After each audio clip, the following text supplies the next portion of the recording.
Whether you're a fan of Avatar 2009 or not, there's no denying moviegoers are, at the very least, curious to see what James Cameron has been cooking for the past 13 years. So, now that it is the year of 2022, the wait is finally over and it is time to go back to the moon of Pandora in Avatar The Way of Water.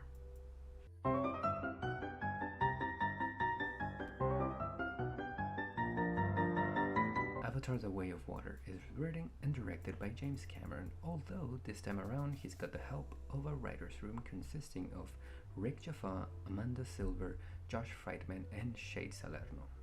The sequel takes place a little bit over a decade after the events of the first film and follows the Sully family consisting of Jake, Neytiri, and their kids as they're seen running away from their home in the forest after a familiar threat returns to Pandora to finish what was previously started.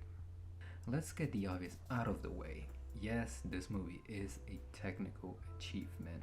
Not only is it one of the most gorgeous movies that I've ever had the pleasure of laying my eyes on, but what really sells those visuals is that they don't feel like a lame gimmick. They're here in service of telling a story, and of course James Cameron does love to show off more than once in a while, especially with those underwater sequences and some jaw-dropping stuff in the rain at night. It's so good that you often forget you're looking at a computer-generated character and just being completely immersed into the film and thinking that the alien navis are physically present in the movie. As of this recording, I do have to say though, I've seen the film once and unfortunately I didn't get to see the movie in 3D. I just watched it in standard Dolby Vision. So I'm bringing this up because I did notice certain shots looking a bit janky, and this is not me bashing on the effects. They're not bad effects at all, but you could tell that I was missing something and I was missing that 3D image. So that's just something to consider for you while you're deciding which format you want to watch this movie in. What makes The Way of Water special for me is the family dynamic. Avatar 2009 was heavily criticized for its lack of character work and mainly being a spectacle fest. I don't necessarily agree with those arguments, but I can see why somebody might think those things. So this time around with The Way of Water, I really don't think those takes are gonna have much merit because James Cameron and his team of writers really made sure to give everyone in the cast way more nuance to portray on the screen. The best example I can give you of this is Stephen Lang's character of Colonel Miles Quaritch. I might be one of the few people who doesn't necessarily love his performance in the first Avatar. I know a lot of people really like that over-the-top performance, but I don't really like it because it feels like he's acting in a completely different movie than the one that everybody else is in.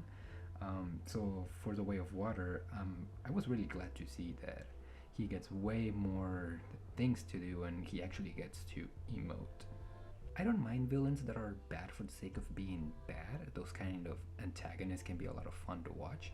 But Len was straight up cartoony in the first installment of this franchise, and now seeing him having to deal with the fact that he is trapped in this alien body of his enemies basically in this movie, while also navigating his relationship with other characters, specifically a character named Spider, is way more fascinating to see play out. Britton Dalton as Loak is another standout of the film.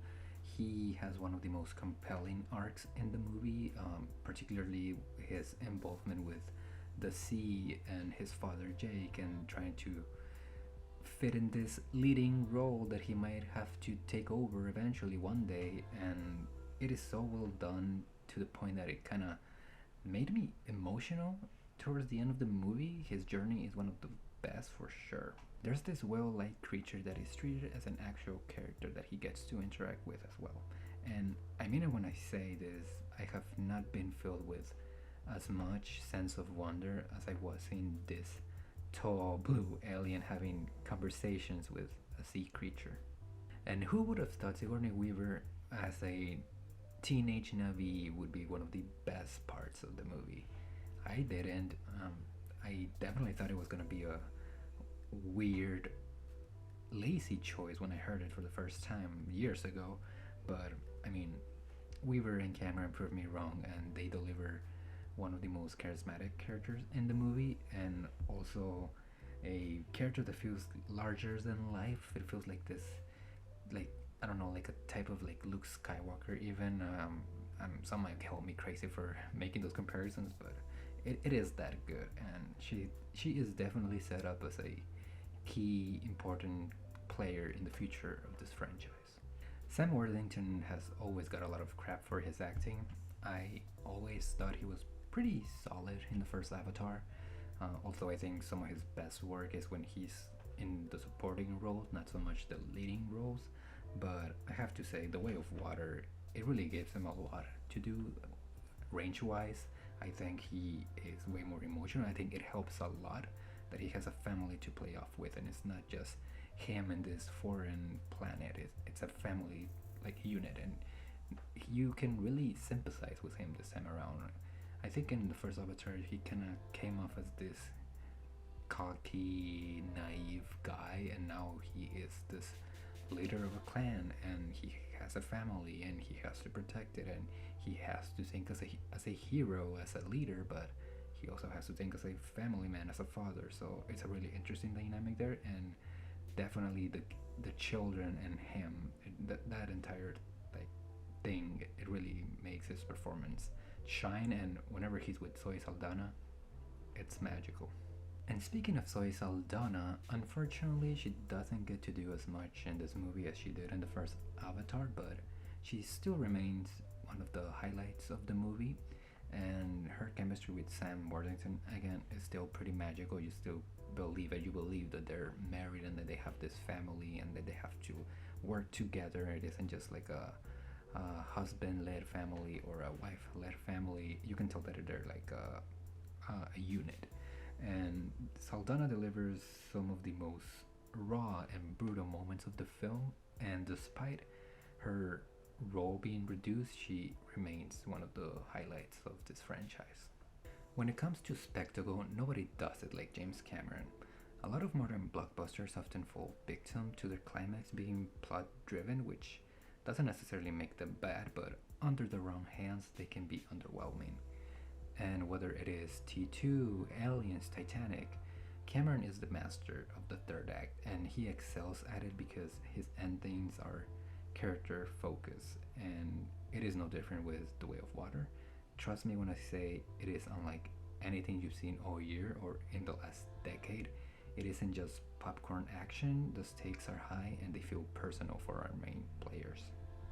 Look, I'm sure I'm missing talking about a few things, particularly some regular characters like Spider and Took and a lot of the other new tribes that we meet. The world just becomes bigger in this movie, so it is kind of hard to keep it under 10 minutes for this review, so apologies for not getting into that. But again, trust me, a lot of that works in this movie really does work, so just know that I really like those elements of this movie.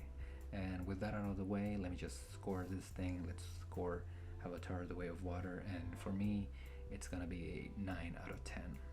You know, I've seen too much cynicism towards this franchise in the past 13 years.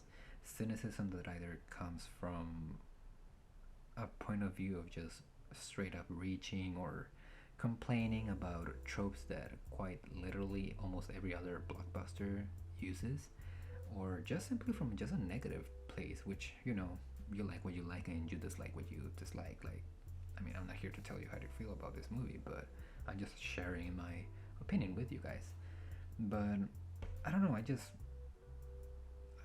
think it's neat that James Cameron has made two huge blockbusters discussing the themes of protecting our forests and our oceans, and I just find it weird that people are so against both Avatar films when, one, they're pretty entertaining for adults, for us, and two, they have pretty good, like, positive, like, messages for children. So again, I'm never gonna understand the criticisms. Yes, both the stories, the scripts for both avatars are very simple, but I think they work, and I think that's why these movies work so well. Like, Cameron takes relatively simple ideas and just goes off the rails with how he pulls them off. And yeah.